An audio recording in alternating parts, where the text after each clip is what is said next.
Thank you very much. It's great fun to be here, and we're going to talk about the intersection of behavioral health and primary care, and we have some pioneers here to share some of their stories with us. We're framing today in 4 segments. Susan Edgman-Levitan will be talking first about embedding behavioral health into the primary care setting. Second, we'll be talking about how in Rhode Island, how Rhode Island is electronically enabling primary care and behavioral health, and Laura Adams, the CEO there, will be talking about that. Then we're going to talk about how we engage patients who otherwise would have trouble engaging. And Jordan Shlain is going to be talking to you about his experience with that. And if we have found him, and then finally, we will be talking about how we drive behavioral health outside of the traditional care setting. And Philip Graves will be leading us through that conversation. Also, just a point to say that Philip will be signing his book in the exhibit hall during today's break. So with that, let me introduce Susan and ask her to tell us about embedding behavioral health in primary care practices. All right, good morning. Thank you. My name is Susan Edgman-Levitan, and I'm the Executive Director of the Stoeckle Center for Primary Care Innovation at Mass General. And I'm going to talk about work that we've been doing over the past 4 or 5 years to link behavioral health with our primary care practices as part of our population health management strategy. We have about 237 primary care practices across our system. They represent pretty much the universe of primary care, so we have academic practices, community health centers, practices based in the suburbs that for all intents and purposes look and function like a private primary care practice with general internists, family medicine doctors, and pediatricians. We were very concerned about how we were managing chronic conditions about 5 years ago, and recognized that it was very, very difficult to engage people in self-management for diabetes, hypertension, heart failure, if they were depressed. And so we decided to do a pilot with funding from our health system in 2 practices to implement the impact model for depression care, which is a model that embeds care managers and behavioral coaches in primary care practices that work in partnership with psychiatrists who supervise them and also the primary care clinicians. That pilot was incredibly successful, and at the same time that we were doing that, we were launching our population health management strategy, building off of very successful work we'd done managing high-risk patients. So we decided as part of our patient-centered medical home strategy to really invest some serious dollars in integrating behavioral health. We've done this for the reasons I just mentioned about it's very difficult to get people engaged in managing chronic conditions if they can't get out of bed in the morning and they don't feel well psychologically. We recognize that a lot of the patients in our high-risk care management program had significant behavioral health, psychological issues, and we knew we had to tackle those as well. We wanted to improve our outcomes, obviously, and this also has been a big focus of payers and regulators and was integrated into the NCQA PCMH standards for medical home recognition in 2011, where one of the 3 conditions that you have to document your quality for has to be a behavioral health condition. And so for adult practices, the majority of them choose depression. So that was kind of the motivation. We now have a program in place that is just getting underway that has 2 different components to it. We are taking, we have a lot of resources invested in supporting a small group, about 22 practices that are going through the NCQA recognition process. So they get a certain type of support in this program, and then for all of our other practices, they're getting standard support, and over time we will roll out the more extensive resources to all of our practices. So if you are a regular primary care practice that is not actively going through the NCQA recognition process, we now have incentives for screening for depression. We have developed extensive educational tools for our clinicians that they are given an incentive to watch. We're delivering these through HealthStream and through other mechanisms across our system to make them easy. And so far, we're getting rave reviews about the content. So we're increasing the knowledge capacity across our primary care clinicians around the management of depression.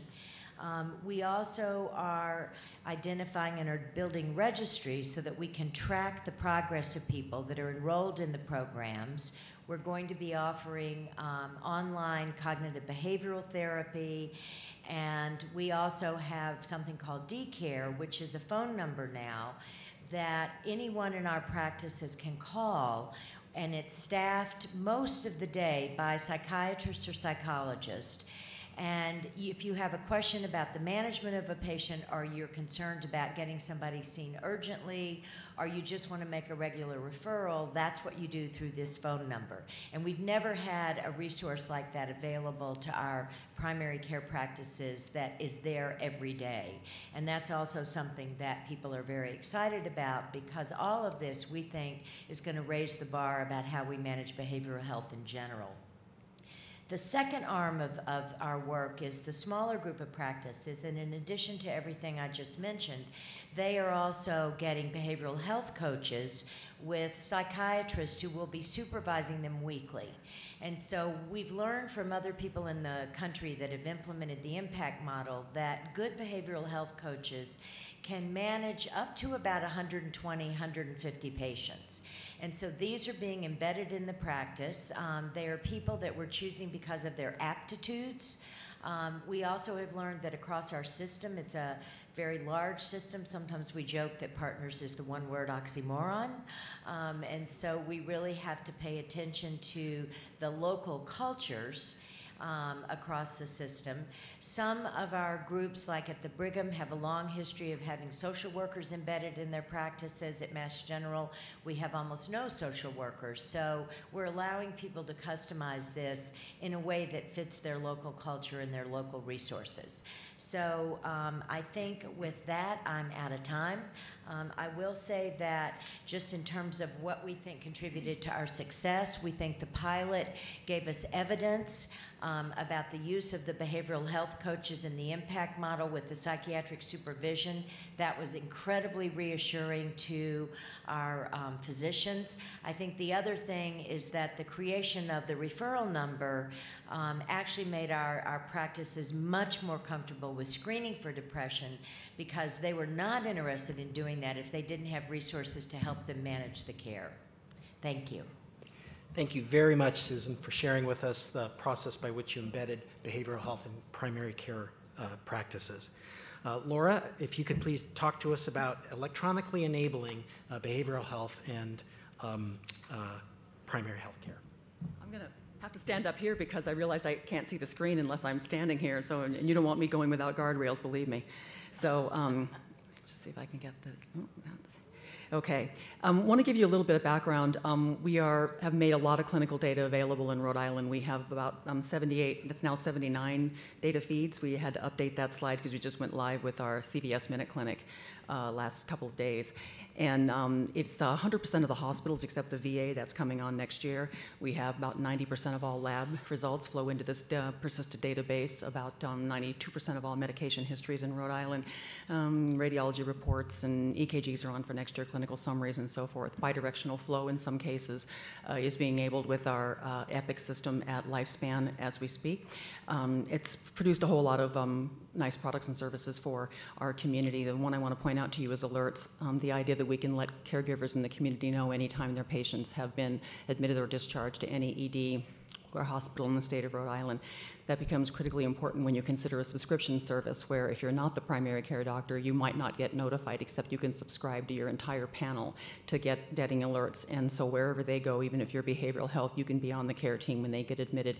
Your bipolar patient is admitted for a diabetes incident, for example. We have 40% of Rhode Islanders enrolled. In some ways, that doesn't present a barrier. There's a couple of things here that we're beginning to do to integrate care. Getting the consent to integrate was critical. Some of you know we're famous or maybe infamous for our very restrictive model of consent. You have to say yes to be in Rhode Island. It is opt-in. We want to put behavioral health on the primary care team. I just mentioned the viewer and alerts, and then supporting consumers in decision making. And I'm not going to talk at all about enabling translational research and innovation, but it's there. So just to mention, the opt-in consent was the one thing that allowed us to be the only statewide HIE in the nation to be able to upload 42 CFR Part 2 protected data.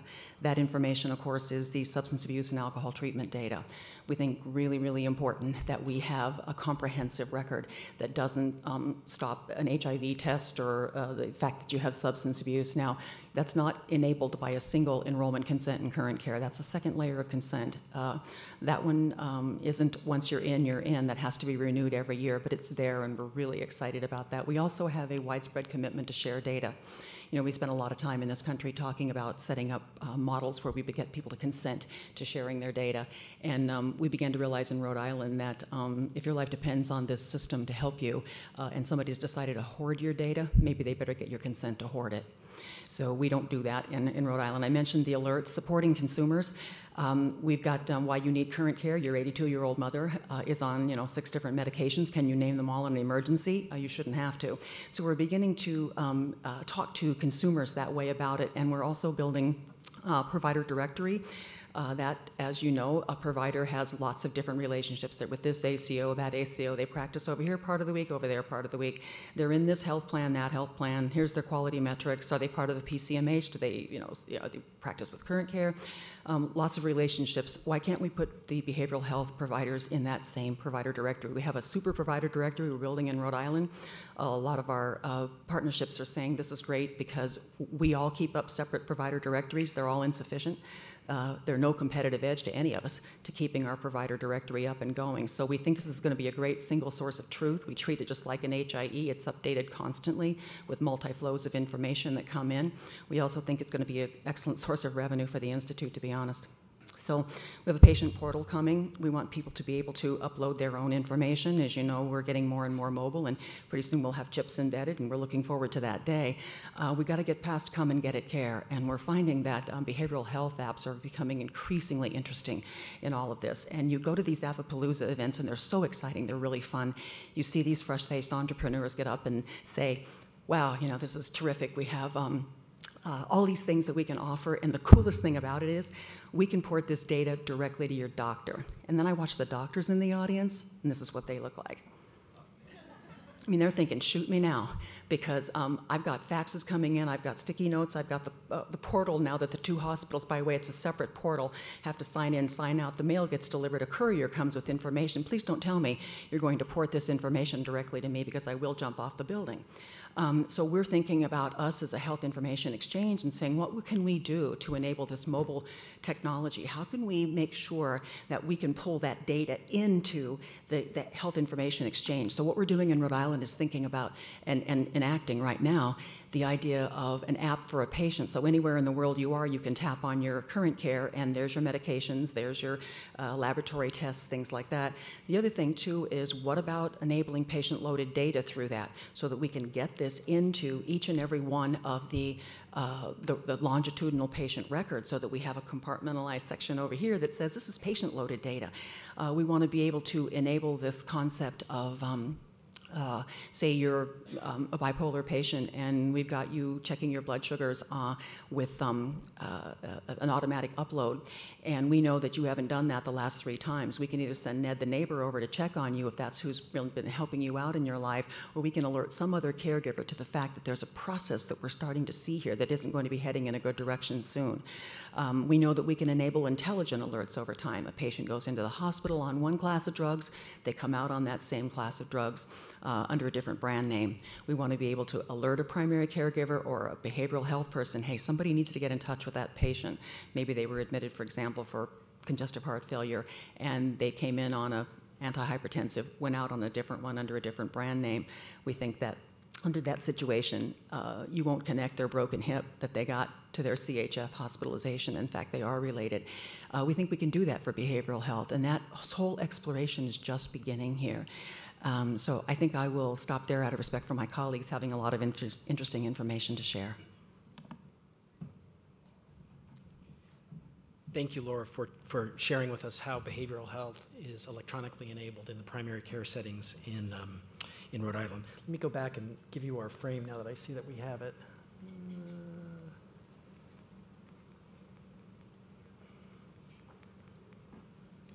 There we go. All right. Dr. Shlain is going to now talk to us about engaging patients who otherwise wouldn't be able to engage. Thank you. So I'll briefly start with a little story of a company that I started by accident called Healthloop. It was innovation by irritation out of my primary care office in San Francisco. And that is, I had a 63-year-old woman that came to my office with fevers, chills, shortness of breath, not shortness of breath, a cough. And it looked like a community-acquired pneumonia. So I didn't get an x-ray. I prescribed her antibiotics, and I invoked Sir William Osler, which is that medicine is the art of science of uncertainty and the art of probability, or the other way around. And that, here's the antibiotics. I think you'll do just fine, because most people do, but there's a probability that you won't, and if you don't, it could get really bad. And so here's my cell phone number. So I'm going to make it really easy for you to engage with me, if you need to. 7 days later, the phone rang, and it wasn't her. It was the ER. She was in respiratory distress, going to the ICU to be put on a ventilator, and my heart sank when I got that phone call, and I thought, why didn't she call me? I mean, I made the barrier almost zero, and then I thought, my aha moment was shame on me. Why didn't I call her? And that's what made me realize that medicine at large is a people business in need of technology. It is not a technology business searching for people. And there's a lot of homesteaders, data gold diggers, people trying to take data and make a business out of it, when in fact there are humans on the other end that are suffering or in some way are really have some skin in the game. And people don't scale. By the way, technology does, people don't. So really quickly, I want to do a word association game with all you guys here. I want you just to close your eyes and think of things that come to your mind when I say these words. Wine tour in the Napa Valley. Beach at 72 degrees, a new iPhone, fresh vegetables, filtered water, Uber, new shoes. Go on and on, okay? I'm guessing a lot of you kind of had some interesting, positive thoughts on those things. Now I'm going to say another set of words. Hospital, surgery, pills, injections, outpatient, inpatient, CAT scan, blood test, HMO, H1N1, Ebola, okay? That's healthcare. That's not consumerism. And so we want to engage with these things that I elucidated at the beginning. We don't really want to go into that system. It's not something that feels good. It's like engaging with a system that has the imprimatur of bad breath, right? I mean, and healthcare is a fortress that's been very hard to deal with if you're a patient. So how do we kind of make it easier or better for people? I had a patient this morning that called me and said, do I really have to get the colonoscopy tomorrow? I'm like, yeah, you do. Do I really have to take that prep? Can I only take half of the prep instead of the whole prep? I'm like, no, you got to do the whole prep. And so this is a guy that's educated, smart, has a family history of colon cancer, and he is really pushing on me to not do something that he should do for his own health. So I'm kind of the advocate. And so I think engagement needs to be viewed through the lens of pathology, meaning what doesn't work, things that don't work. And we need to treat engagement like a disease. If people aren't engaging, we should treat it like a disease, as opposed to just this cool buzzword that's out there in the system of technology. And we need to honor that when people are sick and they're not thinking clearly, and when you're not thinking clearly, you're not a consumer. Or if it is, it's like a consumer with an operating system that has a virus, right? And if you're a consumer and your operating system has a virus, well, then you're buggy and you're unpredictable. And so we can't think about consumers or people or patients that are sick that are thinking clearly. They're not. And they're not like the woman with pneumonia. She should have called me. She was getting worse. Why didn't she? And you don't want Google to be your first responder, because Dr. Google is an oncologist. every time you go to ask Dr. Google a question, when you're anxious, there's cancer on the list. And now all of a sudden you may have cancer. So that's not good. And so really what patients want to do is they want to interact with their care team, the people that kind of took care of them. And we also often conflate, again, consumer technology with healthcare technology, which is to say that if I send you an email, you got exactly what I sent you. If you forward my email to all those people over there, they got what I sent you, it is frozen in digital ones and zeros. So technology, digital technology, binary digital technology freezes things in ones and zeros. And so we all believe that Instagram photo or all these things, there's a fidelity and a process where it gets transmitted where it doesn't change. Well, I would argue that humans aren't binary. Healthcare is not binary. And so, you know, when you take all the data and put it in a database, I call it a waitabase, because the data just sits there and waits. It doesn't do anything until somebody goes in there and looks at it and tries to do something. So this is the human-machine interface that we really need to be thinking about as we design and develop ways of thinking about how we engage with people. I'll go on a limb. So I've come up with this concept called U-data. So U-data is non-quantifiable. It's mental health. It's does this person trust me? Is this person apprehensive? Are they depressed? Are they schizophrenic? I mean, how are they processing the thing that I served up to them? And the truth is that healthcare is trinary. It's not binary. And so you have zeros and ones, which we can freeze and store, and then you have the U, which is always changing and dynamic.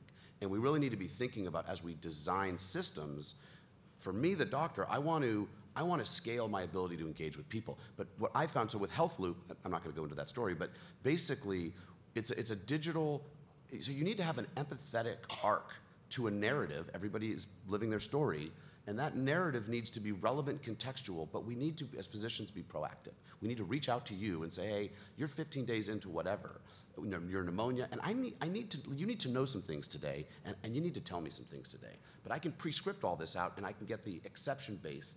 And if somebody's not checking in, I treat that as the same as if they said I'm doing worse. And it gives me the ability to do what we call population management. By the way, we don't manage populations. We manage individuals, and collectively they're called a population. And so I'm at the kind of the problem surface, the front lines of medicine, and I see all the fanfare and excitement going on. But really, you kind of got to go through guys like me to make this work, and you got to give me appealing, interesting, engaging things. I'll stop there. Thank you. Terrific. Thank you, Jordan, for sharing with us patient engagement, particularly for people who either can't or won't. Lastly, we're going to talk about driving behavioral health outside of the traditional care setting, and Philip Graves is going to share with us his story. Thank you.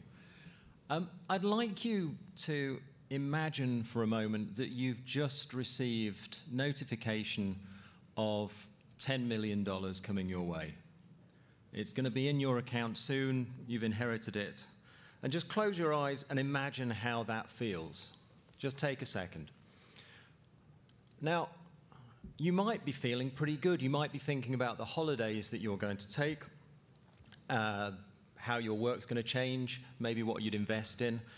And of course, that would just go to show how badly you'd managed to do that particular exercise. Because what you should be feeling is mildly irritated, because it's much more likely that that email notification was from some scam artist, probably in West Africa somewhere, who's just trying to get access to your bank account. But one of the problems is we don't think in rational, empirical, probabilistic ways. But we do think very much in contextually sensitive ways. So were you to receive that email at your computer, you would, I hope, immediately recognize in that context that it was a scam and it was a fraud, and it really wasn't something you should give any more attention to. And one of the biggest challenges we have in healthcare is extending the good work that's done with healthcare practitioners away from the point at which that relationship exists, and into the context of people's daily lives and people's daily life choices. And that, as anybody who's ever tried to drink a bit less or maybe eat a bit less will attest, that's quite hard to do in practice. It's not for the want of trying, and it's not for the want of meaning to do it. And imagine now for a moment a world where there's a health assistant that anticipates the struggle you're about to have and that proactively intervenes. It recognizes the difference between you saying, oh, I'm never going to have another drink, oh, God, I'll never touch a drop again, and the social pressure when you're with a group of friends standing outside a bar. Well, the interesting thing is that the technology already exists to extend that sort of support beyond the traditional healthcare setting. And that technology, I believe, is in the form of two things: the smartphone that we all carry around and natural language processing. And natural language processing is important because this isn't just about coming up with an app. Our lives are full of stuff, apps that we've downloaded, gadgets that we've bought, juicers that sit in our kitchen that we don't use, because it's easy to sign up for something and it's much harder to use it. And using it is about, psychologically speaking, getting some ongoing sense of reward. And that can probably most easily be characterized as some kind of rewarding relationship. And if you can have a dialogue with something, if you can naturally integrate it into your life, if it's easy to do, there is much more chance that that's going to happen. It's not going to be just another juicing machine. And the prize of extending any form of healthcare, any form of therapy beyond the healthcare setting isn't just that you get to do more of it in people's lives where they need it, that you can provide the moment of support to deal with a particular issue that maybe you've identified in a therapy session or whatever else that it may be.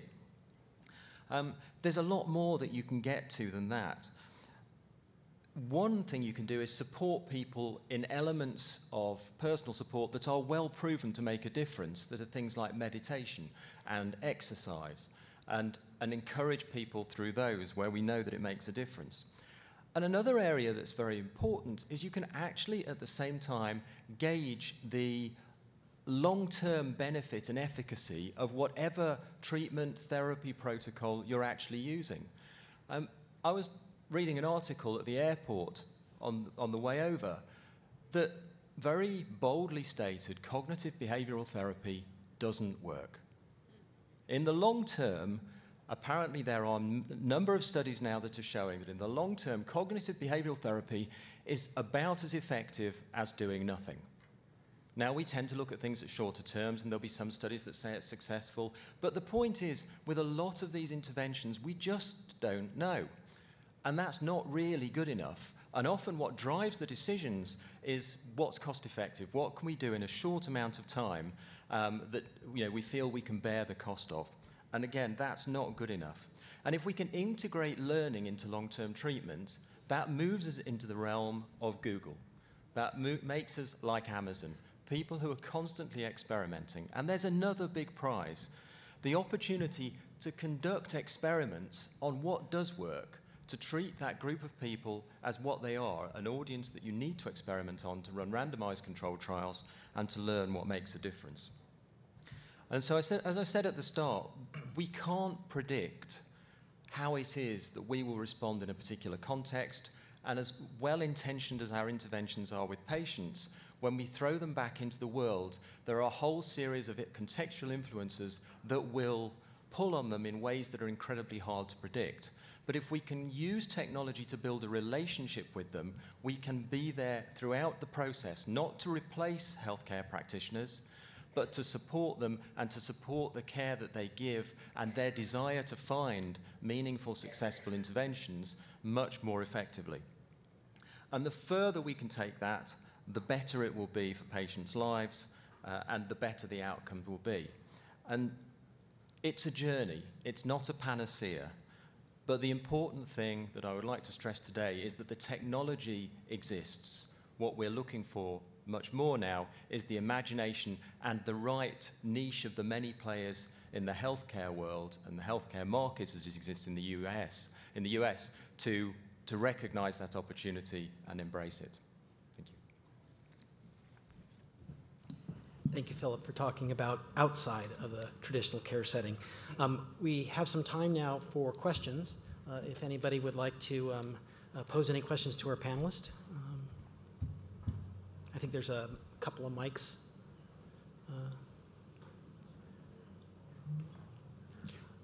Yes. So Philip, I couldn't help but notice your accent. And I'm wondering if, because of the single payer system in the UK, whether some of these connected health efforts will be much easier because of that system.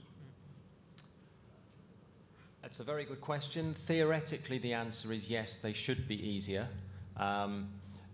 We have a strange system over in the UK where we believe we have free healthcare, which of course is not true. We have very expensive healthcare. It's just the cost is detached from the point of receiving that healthcare. There is work that's currently going on, and we've had work where behavioral economics has now started to move in quite closely to the heart of some of our government decision making, and the application of behavioral economics has the potential to make a big difference. And I believe that there is going to be a group set up in the very near future, headed up by a leading behavioral economist, to look at how some of this technology and how some of these changes can be integrated, precisely because we're very focused on the ultimate cost figure. Yes. Hi. A few of you had mentioned that, actually, Jordan, I think you had mentioned that patients often, when they're ill, don't necessarily have the best sense of how they're doing. And some other people mentioned the patient care team interaction is the primary concern and focus. I was wondering if there are efforts to, or what your thoughts are on integrating people's supports in the community, whether it be their family or a neighbor to check on them, and integrating that into the health information they have, particularly in the behavioral health realm, where people may have poor perspectives, a primary psychotic disorder, severe depression with safety concerns, anything like that. Yeah, I mean, that's a great question. And obviously, you know, what exists in the four walls of medicine, maybe there's more than four, but, you know, it's a bit of a guild and everybody knows what everybody's doing, but nobody really knows what's going on outside there. And obviously the families and support systems do. With the Healthloop tool that I described is like, I think as we were sitting here, 20 patients of mine or people of mine got check-ins, and they can invite, we actually encourage them to invite people that are their buddies or their families or their support system to ride along with them in the passenger seat. And they authenticate and give permission for that. And then as the patient is going through, there's somebody that has permission to look at what's going on. And so all of the systems, the EMRs basically tell you what happened. I mean, they're databases, so you go in and you see what happened the last time you went there. And all the predictive analytics tell you what could happen. I'm interested in what's happening, and I think that people's families are interested in what's happening right now and in the last moment in time. And so you have to include the people outside the support networks, because that's the only thing that really matters to get anything done. And I think a lot of companies or technologies are trying to honor that now and include people, but all the regulations kind of make that somewhat tricky. In Rhode Island, when I think about alerting providers, but aren't a vision isn't to limit it to providers, why can't we alert the family that such and such has happened? Or I'm thinking about, why can't we at some point in time allow the family to trigger an alert, the family, the person who wants to send an alert into the system to get someone's attention that there's something amiss here, that there sometimes the early warning system that things are going off the rails or we need some help here. So I'm thinking about, how do we really, really consider the family and their local support system as part of the care team? I think you design things differently when you take that perspective. Well, I mentioned that we have behavioral coaches in some of our practices now, and one of the reasons why I think they're effective is that they are not psychologists, they're not psychiatrists, they're not social workers, they're not nurses, and they don't medicalize the discussions about the depression. And one of the things they do is work very hard to give people the tools they need to manage their own conditions, and a lot of what those are what Philip referred to in terms of meditation, exercise, and also helping them come up with ideas, and in some instances almost contracts about what kind of social interaction they're going to have with their family, their friends, and they agree on those things, and then the coaches check in with them to monitor about how those things are going. And we also have a portal, and you can give your username and your password to anyone in your family that you would like to be able to access your information. The thing I'd like to add, without wishing to kind of send this off down a different sidetrack, is that I think we mislead ourselves by focusing on engagement. And what we need to focus on is what actually works. And you know, most of most consumer behavior, most human behavior is not driven through engagement. It's not driven through any kind of conscious process. And often what we'll need to do to make a difference to people will be to find some side route in there, some kind of nudge. And if that can be through family members, if that's effective, great. If that's through something else, we need to find out what it is, and an ultimate outcome should be driving our choices. Yes. Yes, Laura, you mentioned you guys provide online CBT to your patients. And how do you do that? Is this video-based? Is this talk-based? I'm sorry, you said online? CBT. CBT. CBT. Cognitive behavioral therapy. I didn't say that. Maybe it was So it Susan isn't me, then. it's Susan. Yeah. Yeah. Sorry, Michael. Yeah. We are just getting ready to launch this, and we're working with a group in Australia through McLean Hospital. And I actually don't know whether it's video. I don't think it's video. I think it's more like an educational series of sort of programs that you go through. So it's not interactive. I don't think it's not like some of the things like Big White Wall, where I think it's much more interactive. Thank you. Yes. The access to records, particularly between primary care and behavioral care, is important. Laura, you mentioned the second layer support for 42 CFR, which is a huge issue. I'm interested to hear more about it, and maybe you should tell other folks what that barrier is a little more closely. Yeah, that is a federal regulation that says that if you're going to share substance abuse and alcohol treatment information, you have to have a special consent for that. It's got to be done, in our case in Rhode Island, annually. It's not, doesn't persist once you say that. Gary, at the end of my slides are the 3 slides in current care that show what happens when a clinician goes in to access the 42 CFR information. What you first have to attest to is that you understand, back up one, yeah. The Part 2 tab appears in every patient record. It's regardless of whether there's Part 2 data in there or not, so it's not an automatic flag, hey, there's Part 2 here. The tab shows up in every record. If you think you need to see that information, you click through and it says, I certify that I have an active treating relationship with that patient, and I understand that I don't dare disclose this, so it starts to sort of put up that warning to say, you really want to access this, right? And if so, I need to understand what it means to access this and what your responsibilities are. And then you can go into it, and if you click OK on any information, the Part 2 facility will populate that record in the viewer. If there's no Part 2 history available, it'll just say none available. It doesn't mean that it's not out there somewhere. It's not available in current care. But that required, we have a really stringent state law around opt-in to current care, so you have to have said yes to current care, and then you have to have signed that second layer of consent. We do the first layer of consent, and we have 400 and some partners signing people up across the state. That second layer of consent has to come from the 42 CFR Part 2 facilities. And they are the ones that are responsible for managing and making sure that annually that consent is signed, because once they've turned that spigot onto us, the data flows, and we're assuming that the patient has signed that. The burden is on the 42 CFR organization to make sure that that consent is signed. And is that integrated into EPIC or the electronic medical record, those consents?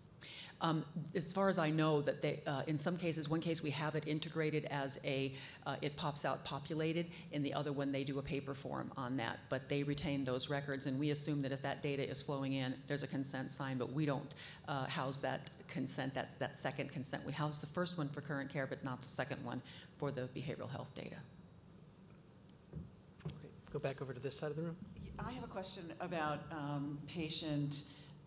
patients' goals. You were talking about natural language, and patient activation doesn't necessarily work. And I'm wondering, within your practices, how many times do you ask the patient to use in their own language what their personal goal is? And because generally diabetics don't say, my A1C should be 6, right? They say, I don't want to lose my eyesight. I don't want to lose. And then we medicalize that. So I'm wondering, in your practices, do you do that? And if you do that, where do you put that so everybody within the team can see what the patient's goal is? Because I think that finding out what they want to do really actualizes them to be more involved in their care. I have to say that I learned a lot from, there's a good friend of ours that has inflammatory stage 4 breast cancer and it's metastatic to her spine, and she went to see her oncologist, and the oncologist said, we're going to fight this with everything tooth and nail, chemotherapy and radiation. And she said, wait a minute, I'm a nurse, this is incurable, and I think I'm going to die, right? Right, okay, but we're going to hit it. We're going to take that and do a mastectomy. And she said, why would I do a mastectomy? He said, you don't want to look down and see the cancer every day, do you? And she said, I understood that he totally did not get my goals. So she said, I went to a second oncologist, and I said, look, I'm right up here right now in terms of functioning, and I want you to keep me out of pain, and I want you to keep me functioning as long as I can. This is Amy Berman, some of you recognizing the story. She said, when I get done, I want a Niagara Falls death. Just keep me as comfortable and as functional as I can. What I don't want from you is to tell me that you're going to send me into a chemo and a radiation process that's going to make me nauseous, give me brain fog, that's going to make my skin burning and peeling and blistering, and you're going to make me wish I was dead for the remaining amount of time that I have. And I'm thinking, wow, I need that video in current care. I need Amy to give me a 45, videos are everywhere. They're ubiquitous now. Why not in current care? When you pop into current care, there's that patient sitting there saying, this is my goals for treatment. And then everybody can align around that on the care team. Yep. Oh. Just quickly, one of the aspects of the patient-centered medical home recognition process is a standard on self-management, and that includes requiring documentation in the medical record of what the goals are for the chronic conditions, and you have to do chart reviews to show that it's there, and that's been a huge challenge for us because our doctors say, well, of course I talk about this, but if you don't write it down, it's not at all clear if any of your colleagues know or if your patients know.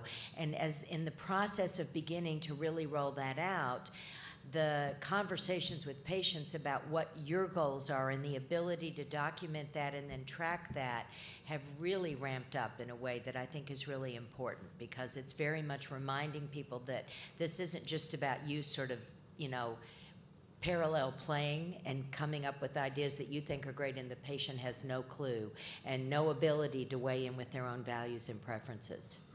So real briefly, the Niagara Falls death, there's a name for that. It's called the compression of death theory, where you'll actually spend lots of money in healthcare to keep you functioning high, and then you die really quickly. And it's actually, believe it actually saves money in the end, if money's what you care about.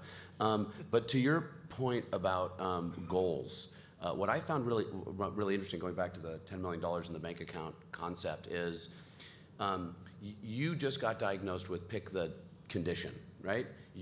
And so I like to think of it as you're the main actor in your healthcare movie, and you've got no supporting cast, no actors, no directors. You don't have a script with the lines and the problem. How does it all play out, right?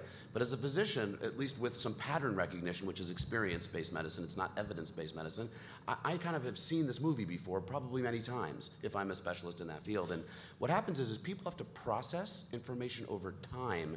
And when you first get told something and you say, hey, tell me what your goals are, what they are today, after you've processed that for a while, will be different than what they are in 3 days and in 9 days. And and I've seen patients that, the same type of thing, no chemo, no nothing, and then they're like living this great life, and they go, God, I may have like 20 more years on the clock or 15 more years on the clock, and maybe I do want to go through that experiment. And so I think there's this iterative, you've got to continue to interrogate, wrong word, continue to go over those goals and reevaluate those goals. So it's very dynamic. And I think there is some fallacy thinking that if you just set goals once, you just press play in the movie and off it goes. It's hyper-dynamic. And there's a book called The Secret Life of Pronouns, written by a linguist from the University of Texas. And it's a fabulous book about words and how they're used. But one of the research bits that he comes up with is, if you write down what you're going through, just the act of writing actually is therapeutic. And they did a bunch of studies that people who actually did logs and diaries of their illnesses actually had better results in the end. And it actually makes you process and filter and think about what your goals are. But we don't ask people to write stuff down all the time. We ask them to come and tell us. But actually writing it down has a different therapeutic benefit. So I think we have to look at this really holistically and not just like this equals that and then that. It's much more complex. And my response to this is, in answer to the first part of your question, yes, with natural language processing, we can use technology to have that conversation, and we can do that today. And here's the thing, though. As we all sit here now, we don't know whether those motivations are important. We don't know at what stage the motivation is important, how it's expressed, how you remind someone of it, and what creative device of way of doing that would be most effective. But we suspect it's important. We have a belief that it should matter. My hypothesis is it probably matters less than we think, and other things probably matter more. But we need to find out, and that's the bit that excites me and frustrates me simultaneously, that we have been so bad at looking at that side of the equation, partly because it's hard to do, but it's getting a lot easier to do, and we should be in a rush to do it because it's our big opportunity to learn in a way that ultimately will help patients to help themselves. One last quick comment. I spend a lot of my time thinking about how to effectively involve patients in decision making, which is very, very complicated because you don't know what your preferences are or your values are, as you were saying, until you know what you're faced with and you know what the risks and benefits and the impact of treatments, drugs, et cetera. But one of the ways that we're trying to change the way that our clinicians are thinking about this is to change the clinical paradigm from what's the matter with you to what matters to you, and get that into people's heads, that that's something that you should really pay attention to, because in my experience, most physicians are very good with their clinical knowledge, but they really don't, and they think they understand the experience of illness, but until you've had the illness, I think it's almost impossible to have that depth of knowledge. Thank you. Unfortunately, we are out of time, so I'd like to thank the panelists again for talking to us today and sharing their experiences, and thank the audience for asking some really good questions, and hope you enjoy the rest of your day. Thank you.